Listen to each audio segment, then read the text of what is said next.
اور کس کو بولتے ہیں مافیا؟ وہ پی آئی اے کے جو بول رہے ہیں ہوا بازی استعفیٰ دیں، دیکھیں وہ جائز ہے. وجہ یہ ہے دنیا بھر میں نارمز یہی ہوا کرتے ہیں کہ آپ نے یار بغیر تحقیق، بغیر تفتیش، بغیر مشاورت، خیر مشاورت یہ ہو نہیں سکتا کہ مشاورت نہ کی اور ایسی آ کے اسمبلی کے اندر آپ نے اتنی بڑی تقریر کر دی. اس کے بعد دیکھیں سول ایوییشن کہہ رہی کہ کوئی لائسنس جعلی نہیں ہے. اب آپ کیا کریں گے؟ آپ نے ادارے کو بدنام کر دیا، ادارے کو گرا دیا. میں اسی کا کہہ رہا تھا وہ ہل ضرور رہا تھا ادارہ لیکن گر نہیں رہا تھا. آپ نے وہی سیاسی جماعت کے طور پہ اس کو ایک دھکا دیا، اس کو گرا دیا، گراؤنڈ کر دیا. کتنے ایتھوپیا جیسے غریب سے غریب ممالک بھی آپ کو پابندیاں لگا رہے ہیں. تو کہاں تک جائز سمجھ رہے ہیں؟ نہیں یہ بالکل ہونا چاہیے. یہ بات یہی دیکھیں آپ کو یعنی کہ گھر کو ہی پہلے درست کرنا پڑے گا آپ کو، اس کے بعد دوسروں. ہمارے ہاں جب بات ہوتی ہے کہ اشارہ کریں کہ آپ کا قصور ہے، بولتے نہیں 25 سال پہلے اس کی بات شروع کریں گے. بھائی آپ اپنا تو جواب دو پہلے یار، اس کے بعد 25 سال کی بات کرنا. آپ ہمیشہ چینی کا بھی یہی رہا ہے، کہاں گئی چینی آنی تھی 53 روپے کدھر گئے چینی کے، وہ کب آئے گی؟ میں صرف ایک یعنی بیان ہے لیکن وہ انفارمیٹیو بھی ہے لیکن ایک مشورہ بھی اس کے ساتھ ہے. وزیر اعظم نے پھر سے بتایا ہے اطلاع یعنی یہ کہنے کی انفارمیشن پاس آن کی ہے کہ موسم پارا ہے اور ساتھ میں انہوں نے قدرت کے تحفے کا جو ہے نا اس کو یوں کہہ لیں کہ قدر کرنے کا مشورہ دیا ہے. جان صاحب ایک تو یہ انفارمیشن ہے واقعی بار بار جو پاس آن ہوتی ہے، پھر دوبارہ وزیر اعظم نے کہا ہے. دوسرا اس کی قدر کرنے کا مشورہ دیا ہے. چھوٹے چھوٹے جملے مجھے چاہیے، آپ کو کیا؟ دیکھیے پہلی بات یہ کہ واقعی انوائرمنٹ کے حوالے سے عمران خان کا ایک نظریہ ہے، ایک ویژن ہے. انہوں نے انوائرمنٹ پہ کام کیا ہے، بالکل وہ تو سراہا بھی گیا انٹرنیشنلی اور یہ ایکنالجڈ ہے اور ہمیں یہ ماننا پڑے گا. پاکستان میں کبھی بھی کسی بھی حوالے سے انوائرمنٹ پہ کوئی کام نہیں ہوا، سب سے بورنگ منسٹری یہی تھی. لیکن یہ عمران خان کے ویژن کا حصہ ہے. 1019 سے پھر میں کہوں گا کہ اختلافات لیکن یہ ایک مثبت انہوں نے ہائی لائٹ کیا، عام آدمی کو شعور دیا ہے. اور یہ جو بلین ڈیڈ لائن سے پہلے وہ پورا کر لیا گیا، ہاں بلین ٹریز کی بات ہے، وہ مطلب بڑی حوصلہ افزا ہے اور اس کو پھر انٹرنیشنل ایکنالجمنٹ ملی ہے. میں سمجھتا ہوں کہ واقعی پاکستان خوش قسمت ہے کہ ہمارے پاس یہ انوائرمنٹ ہے، ہمارے پاس جو ہے وہ سیاحت ہے، ایک بہت ہی بڑا پوٹینشل ہے. اور الحمدللہ پچھلے کورونا سے پہلے جو اسٹیٹسٹکس تھے وہ بہت ہی حوصلہ افزا تھے. مڈل کلاس سارے نارتھ کو ہم گئے ہیں، لوگوں نے وہاں پہ زبردست ٹورزم کیا ہے. ڈومیسٹک ٹورزم کا اسکوپ بہت زیادہ ہے. یہ ایک ایسی انڈسٹری ہے جو ہمیں کم از کم $10 بلین کے فگر دے سکتی ہے. کاٹن سے بھی بڑی انڈسٹری ہو سکتی ہے. لیکن واقعی اب دیکھنا یہ کہ آئندہ حکومتیں اس کو کس طرح کھیری کرتی ہیں اور جو فیسز ہے جس پہ یعنی دباؤ. یعنی ندیم صاحب مجھے آخری جملے چاہیے. نہیں آپ نے تو اچھا صاحب سے لے گئے 12 موسم کا ذکر ہی نہیں کیا. میں جیسے وزیر اعظم نے ایک بار پھر کہا کہ پاکستان اللہ کی خاص نعمت ہے اور اللہ نے خاص کر یہاں 12 موسم دیے ہیں، ایک نہیں 12 موسم دیے پورے. گو کہ پاکستان سے 4 موسم ہے، یہ بھی نعمت سے کم نہیں ہے. کل وہ بچوں سے میرے اپنے بچوں سے بات ہوتی وہ بولتے ہم نے تو 4 موسم پڑھے 12 کہاں سے آ گئے. میں نے کہا وزیر اعظم کے پاس یہ نزول ہوا ہے 12 موسم کا کہ 4 موسم میں دیکھیں نا. اور 4 میں سے بھی سب سے زیادہ جو موسم گرما ہے وہ رہتا ہے آپ کے یہاں 6 سے 7 مہینے. تو یہ 12 موسم کی بات دیکھیں کم سے کم ہمیں اس کا ضرور کرنا چاہیے. اگر زبان سلپ بھی ہو گئی تو ایک دفعہ ہوتی ہے، بار بار نہیں ہوا کرتی ہے. 12 موسم کا کانٹیکس بہت واضح ہے کہ ہر طرح سے آپ ایک جگہ جا سکتے ہیں. ایک موسم ہوتا ہے دوسری جگہ دوسرا موسم. یہ ایک قدرتی بات ہے. میں سمجھتا ہوں کہ 12 موسم 4 موسم ہے، اس میں کوئی 4 موسم ہے پاکستان کے 12 کہاں ہیں. صرف تنقید برائے تنقید جو ہے وہ 12 موسم تنقید کریں. میں 12 موسم پہ آپ آٹے پہ تنقید کریں 12 موسم کروں گا میں. مجھے اجازت لینا ہوگی. ندیم صاحب جان 12 موسم آپ کی آمد کا بہت شکریہ. ناظرین پروگرام کا وقت ختم ہو جاتا ہے، مجھے اجازت دیجیے. دعا میں یاد رکھیے گا. اللہ نگہبان.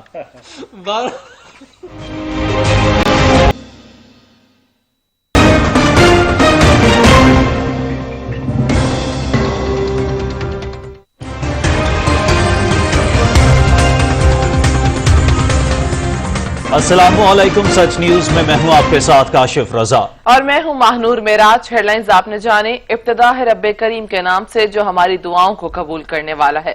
اے اللہ اپنے آخری رسول صلی اللہ علیہ وآلہ وسلم